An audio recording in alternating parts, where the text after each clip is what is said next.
do whatever feels like you want to do, and not only be so focused on that one project. You really need to have a balance to actually, I mean, you can sit 8 hours in front of the laptop and do a job which you actually can do really productively as well in 2 hours. You guys are integrating augmented reality as well in your product. What is going to be the benefit for the people using your application? And in a supermarket, for example, you do not have to take pictures of every single wine to analyze, but you can just scan the whole shelf, immediately tells you which bottle to choose.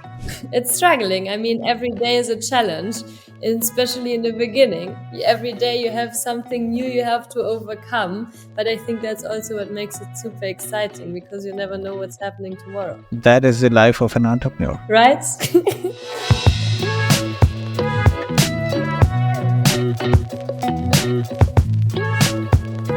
Hello everyone, my name is Ali. I'm the CEO of Al-Burraq Technologies. This podcast is presented to you from the platform of Techstar Magazine, and today we have another guest with us, Fabienne. How are you doing? Good, and you? I'm doing good. Thank you so much for having us, and thank you so much for coming to the podcast. I'm really excited. Okay, Fabienne, it would be great if you can introduce yourself, and so that the people can understand what you have done so far and what your success is. Well, I started really early to get my own entrepreneurial journey, and I just recently launched FabstWines, which is a wine tech platform. We only launched in March. However, right now we already have our first paying customers. We're launching our official platform within the next 2 weeks. And in a side project, I'm also launching Off Ventures, which is a non-profit organization bringing together the biggest leaders within the hospitality industry in a very private circle to create a community to actually make a change within the hospitality industry on a global way. Right. So most of your experience is in the hospitality industry, right?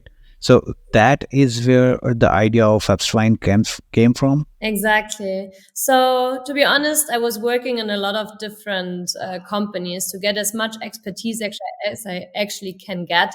For example, for me, it was important to try different jobs as a big corporate. So I was working for Christian Dior in the Middle East as in product management, or I started my journey with Pachi in the marketing department. I did some finance in between. And as well, I have done a headhunting job, because the most important thing in a company is to know how to hire the right people and to build a really good team.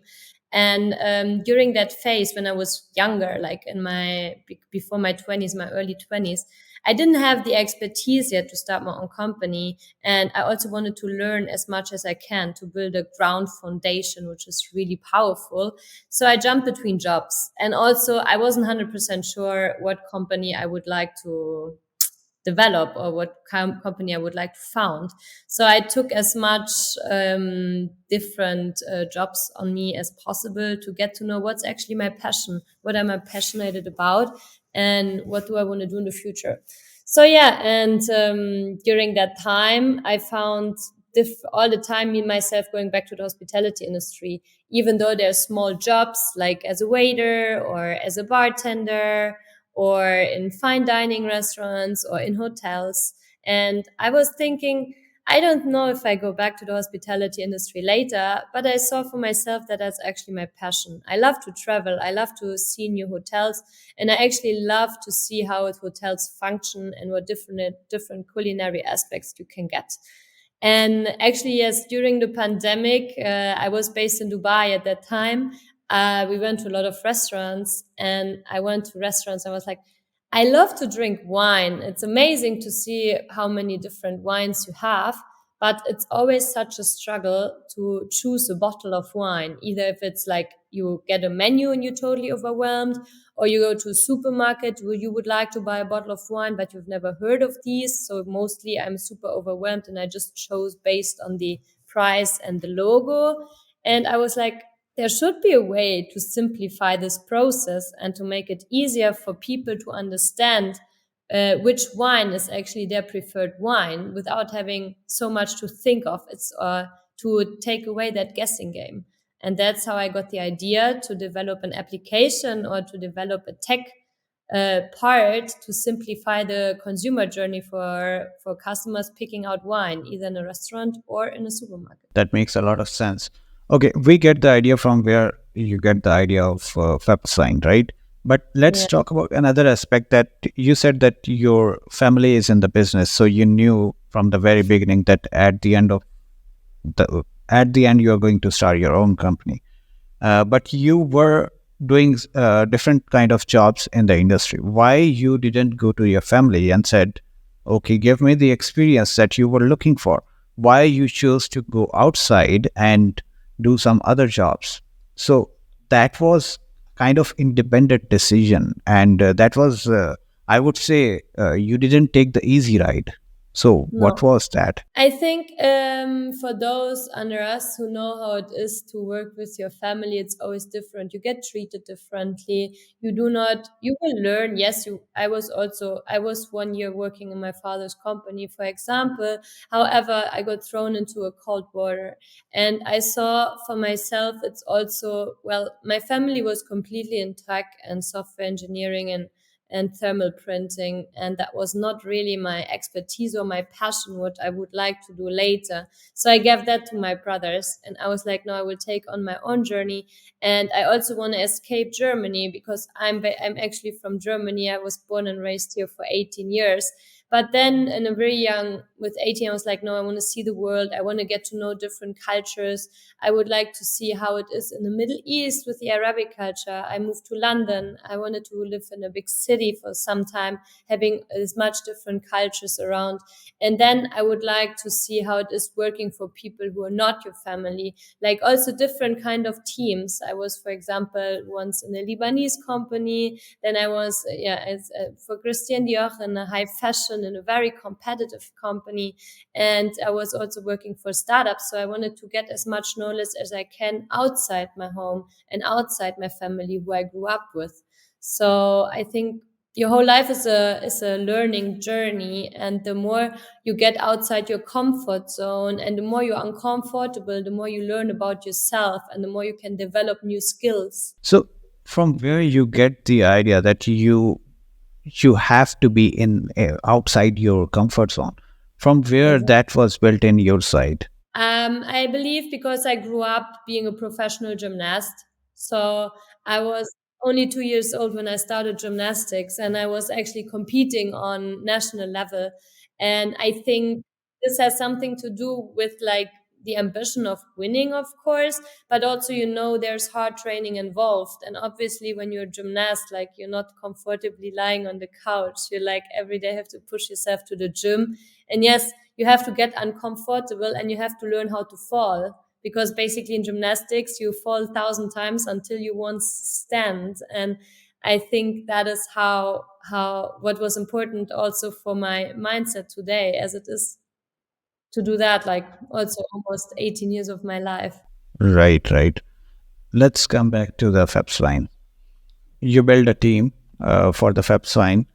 Uh, what are the most important tips you want to give? How to build a team for a company or a startup? I think the most important thing in the beginning is trust. You need to work with people you can fully trust, even though, like, be always cautious and always secure yourself in whatever you do.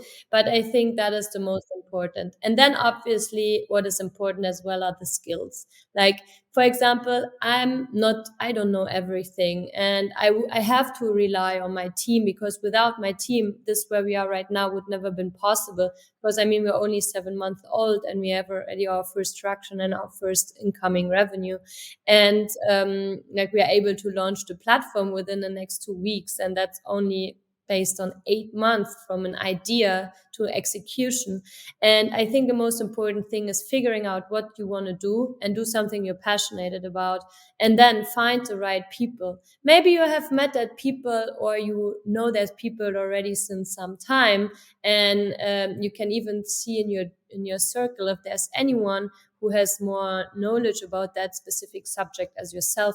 And I think it's super important your team members and each department head knows more about their own departments than yourself.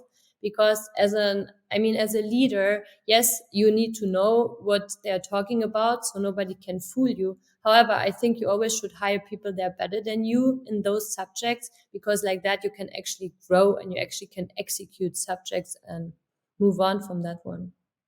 Right. So two important things you said: find people better than you, and those should not have the same skill set as you do. Right? They should have a Exactly. different skill set. Okay, perfect. How many co-founders you have right now in your team? So I founded FabstWines. However, my CFO, Kenneth, I made him the co-founder now, since he is totally with me since the beginning and supporting me a lot. And now we're growing the business together. Okay. And how did you find? Honestly, I met him 10 years ago, very randomly in London. And Right. we lost each other out of the sight. So 5 years later, over LinkedIn post, we got back in contact. And then, yeah, I had the idea last year was starting FabstWines. And out of the blue, I saw somehow his journey where he is heading to also in his own career, and how successful he is. So last year we crossed paths again, and I was like, hey, I have that idea. Would you like to join me with growing a company together? And he's like, okay, cool. What you want to do? So I told him a little bit what's my plan. And yeah, he was super keen. And now we actually started that, and we're actually going in a really, really well and right direction. Perfect. Perfect. That sounds so good. Let's hope it keeps going. It goes to new heights each and every day, right? Hope so. It's struggling. I mean, every day is a challenge, and especially in the beginning. Every day you have something new you have to overcome. But I think that's also what makes it super exciting, because you never know what's happening tomorrow, That is the life of an entrepreneur. right? We have to face challenges each and every day.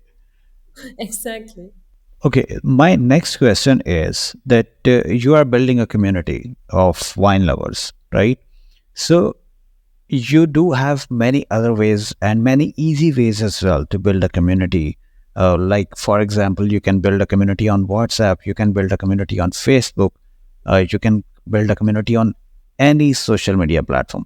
Why you decided to go and develop your own platform and come up with this idea? And I think the main part was to solve the problem of you finding your own wine based on a new implemented technology. So you exactly know which wine to choose. And the community part actually was evolving much later. I was like, how fun would that be when you can actually share that with your friends, with your family, or directly see what the winemakers are doing. And like this Fabst wine was built. So, well, we implement AI and augmented reality and heavily machine learning in our platform. And doing that over any other social media platform wouldn't have been possible. And that would have not been bringing to the solution to solve the problem of finding your own wine. So basically, our main part of FabstWines is analyzing your own flavors and then telling you exactly which wine to choose. And that has different tools and features. We're having an edutainment part within the app where you can subconsciously educate yourself and learn more about wine. You can connect with your friends, families, and with the winemakers, and you can see how the winemakers are producing the wine you might drink next year. All right. So that sounds interesting that you have integrated or implemented machine learning for that. I would be interested that how you are deciding that let's say if I need a wine, right? So what flavor is going to be suitable for me? How you are implementing it? What kind of data you are analyzing, and what kind of implementations you are making to make this happen? This is very interesting, by the way. I mean, if you sit together with five people in a restaurant and you all eat the same food, everybody tastes a difference because of your tongue and your taste buds. Like everybody perceives something differently, which means like a person liking sushi doesn't mean that the other person likes it as well. Or a person liking something very sour or sweet doesn't mean that the other person is a really big fan of it. And the different components as well within the wine, like every wine tastes different. And based on those taste favorites or based on those taste preferences, we analyze exactly what you like. And like this, we can actually recommend you the perfect wine. And that given on the location, the weather, and the occasion, which means basically when you're in the summer in the south of France, for example, at noon on the terrace and you would like to open a bottle of wine with your friends. You drink a different wine than actually when you are in the mountains in winter, when it's snowing in a restaurant with your partner and want to have a romantic evening. It's so it doesn't mean that you do not like either or the wine, but it's the occasion, the location, and also the weather that makes a difference what you actually like or not. Right. But it does have another aspect as well. Let's say if FabstWine is not there, right? Then what I'll do is if I am using one wine from a long time, right? If I have a mood of trying something new, I'll taste three to four or five more different wines. So that experience will be missing in case FabstWines is in place. So the experience of doing something new or experiencing something new, that will disappear. Not at all. Actually, it will actually increase that because if you look at that, when you go to a restaurant or supermarket, people are afraid of spending money for something they don't know. So they actually always buy the same bottle, or they also, okay, they say, well, I'm happy with Chardonnay. I always have Chardonnay. But they're afraid of wasting money. And it's really hard to find the right wine. I don't know, like how often you go to a restaurant and you actually find the wine, you say, oh my God, that's tasting amazing. Most of the time the people say, well, drink one or two glasses and then it will taste good. And that is not the goal behind it. So that actually means that it's not your preferred taste. So we make it possible that you can try new things and you don't have to be afraid to waste the money because we make sure that the bottle you open or the bottle you buy, you will actually like.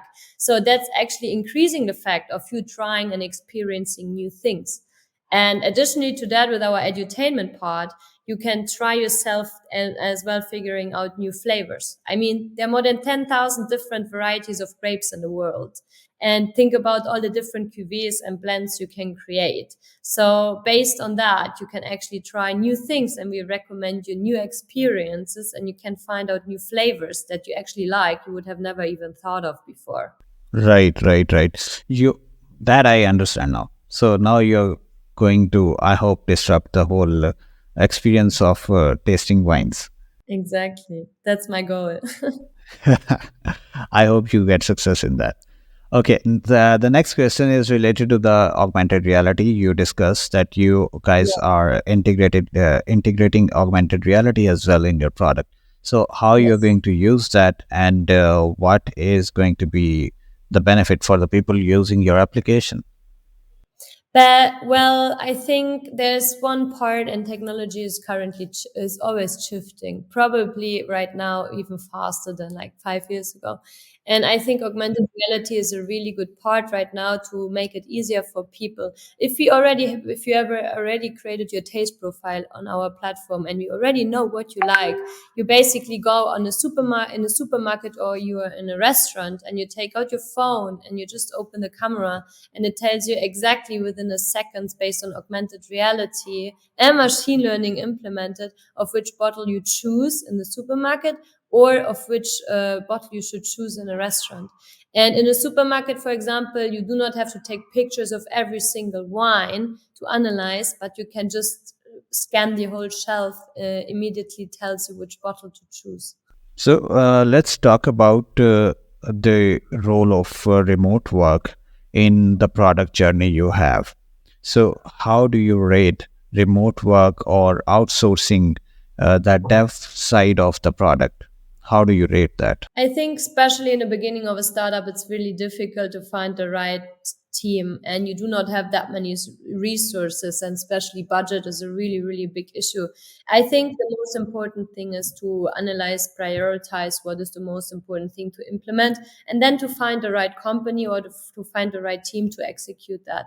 And especially in the beginning, if you want to move fast, you might just have to invest a little bit more within the beginning, but then you can it's a testing phase, and you have to be aware that in the beginning you also trash a lot of things you won't lose use yet later, or you will go to the part where you pivot again and you find new ideas.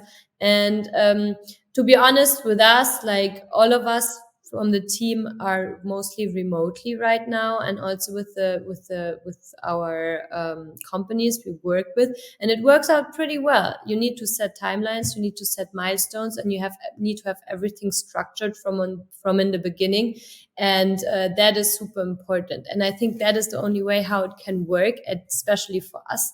And then obviously hoping later that we can step by step implementing and moving to have our own in-house team. What are the pros and cons of remote work? Because that is a process what you have explained that you have to do it. But before that, you get so many challenges in remote work as well. How many challenges you faced, and how did you overcome those challenges? To be honest, I'm traveling quite a bit because we have customers and clients from all over the world. And especially in a globalized world like nowadays, there are a lot of exhibitions and fairs. And I think there's a lot of positive things in remote working because it makes it possible to actually work on things and to make things happen. What would I say is negative is that you don't have that really like family behavior of like working together, having after work drinks with your teams, or having this bonding moment. So I think that is important. You have to implement it later with like field trips, or because I think the goal, especially in your founding team or in the beginning, that those people stay for a long time and not shift and move really easily and really soon. Because I think the people who are with this in the beginning is actually super important. And I think that is a negative aspect what you actually have. But I think it's also very positive because you can have your own time, you can shift, you can be with your family if you want to, or if you need to, and you can travel to exhibitions or something like that. As long as work is done, I personally do not mind where the people are. But yeah, you have to be available and you have to actually do your job, and then everything is fine. That's kind of mindset I do have. As long as you are working, I damn care where you are. Exactly the same for me. Right. Okay, let's talk about your overall journey as well. What was the hardest time you faced in that journey? Honestly, I think it's a mental health, which is super important. You have to, I have seen myself also not working out anymore, working a lot, and you kind of can get a depression and you can't show it to your team or to anyone because you are the strong person who believes in that project 100%. And yes, you have to believe in that project 100%, but be very mindful to yourself and to your health as well, because this is super important. If you don't have the right mindset and if you're not really mentally healthy, it's very, very hard to go along with the struggles you have. You have a lot of people they're rejecting your idea. You have a lot of people also trying to betray you, to be honest, and to overgo you. And you have to be very strong with your mindset. And that means like implementing daily routines, doing sports, spending time with your family. Like also be assured that you take time off, like especially in the weekends or things like that. If you do not necessarily need to do that now, then take time during the weekend, spend it with your friends, family, and do something for yourself to keep that balance. And I have done that mistake. I have like completely stopped gymming. I have completely cut myself from any social life, and that was actually backfiring. And now I changed that again, and my work and my productivity is way higher, and I can move much faster and smarter than I could before. So that means that is how you overcome that by going back to the social life again. Yeah, or gym, something what you like to do, to also think about yourself, about being with, I don't know, if you're really an introvert and you don't like going out, okay, start reading books, do whatever feels like you want to do, and not only be so focused on that one project. You really need to have a balance to actually, I mean, you can sit 8 hours in front of the laptop and do job which you actually can do really productively as well in 2 hours. And I think sleep is super important to have enough. Okay, for sure, for sure. But I think for the sleep, everybody has a different sleep cycle and everybody has a different sleep requirements. Like I Definitely. usually take 5 to 6 hours, and there are people around me who say that less than 8 hours is not a case. Yeah. I mean, it always depends. I always try to stay between 6 to 8 hours. But yeah, I think it's super important. When you're well rested, then I think you have a way more productive the next day. Right. So I have another question related to yourself as well. Being a woman in tech, do you face different kind of challenges? To be honest, I was living in the Middle East for 5 years, and it was easier for me to be respected in the Middle East as a woman as I'm in Europe. I've been working in Saudi, in Kuwait, in Bahrain, and in Dubai, in UAE, and people respected me more. I had more deals done, and I had, yeah, well, from anyone, and even in very high circles because I already had leading and management roles within in the Middle East. In Europe, it's very challenging. Some of them think blonde kid, what does she want to do? But I think it's also the mindset. I'm a very strong minded person and I do not let that come to me too close. And whoever's rejecting me, I'm just thinking, well, sit back and watch. And then honestly, I have to say the people rejecting me in the beginning, they're slowly all coming back. But I mean, you never forget what happened. But I think definitely in Europe it's way more challenging, especially for me being a woman in tech and so young. It's not easy to push the boundaries and to actually put your foot down and say, hey, here I am and I will do it as well. And you have to respect me how I am. And either you want to do business with me or you won't, but don't regret it in a later stage. Yeah, that is what I was trying to say. That in most of the cases, when you're not established, people don't take you seriously. So that is what I was trying to say, which you said it yourself that people initially do not take you seriously. So, what are your tips for Exactly. the women out there that these are the steps you have to do so that people can take you seriously? Don't listen to anyone and just believe in yourself and believe in yourself that you can do what you want to do and be 100% convinced that you are able to execute that. And don't think too much. Like, don't think, oh, what could happen if, no. Just do it. And don't even think about the positive or negative outcomes. That is something I do. I have my launch event next week. I have no jazz band. They closed. My app is not ready yet. We are still developing. It's not tested. I have 2 more weeks time, but I'm gonna go through with it, and I know it's gonna be amazing. And just do it. And I think the most important thing is to also not be afraid of failure because you have to do mistakes to learn. And any mistake doesn't matter that you will not be. It doesn't mean that you'll not be successful in the future, but out of mistakes you learn and it actually makes you more powerful. And don't listen to anyone saying different things. Just believe in yourself, have a strong mindset, and go with your head through the wall and execute without thinking too much. Yeah, I think that's the same thing from my side as well. Your self confidence and the ability to ignore the negative outcomes or the fear of failure. If you can overcome these two, three things, then nobody can underestimate you or nobody can ignore you. Eventually, you're going to establish your authority. Exactly. I think self-confidence is super important. Yeah. Of course you are anxious. It's not that you're not anxious. I have no idea what happens next week when we launch. I don't know if people are gonna like it. I don't know if they use it, where we're gonna go. But even like that, you have to listen to your customers and then you revise what you're doing and you implement the answers or the ideas or also the feedback of your customers within your app and you make it possible that they actually enjoy it and they like it. And yeah, don't think too much, just do it and just do about the given moment and trust yourself and trust in the process, and I think then you have no problems of succeeding. Thank you so much for the wise words, Fab. And it was really pleasure talking to you. I hope the audience also enjoyed it and they can learn from you. Yes, I hope so too. And if everyone is interested to follow our journey, obviously, they can follow us on Instagram or they can also soon be ready for the application. For now, it will be all web based, but it was an amazing pleasure talking to you.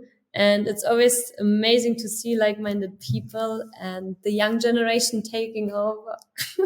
Yes, thank you so much. We are also going to place your links as well in the video, in the and the descriptions as well. So people, you can follow the journey of FabstWines. You can follow her on LinkedIn, Instagram, anywhere you want, and do listen to the people who have done it so that you can avoid the mistakes we have made. Thank you so much for watching the episode. Keep following our pages so that we can bring more tech stars to your screens. Have a nice day.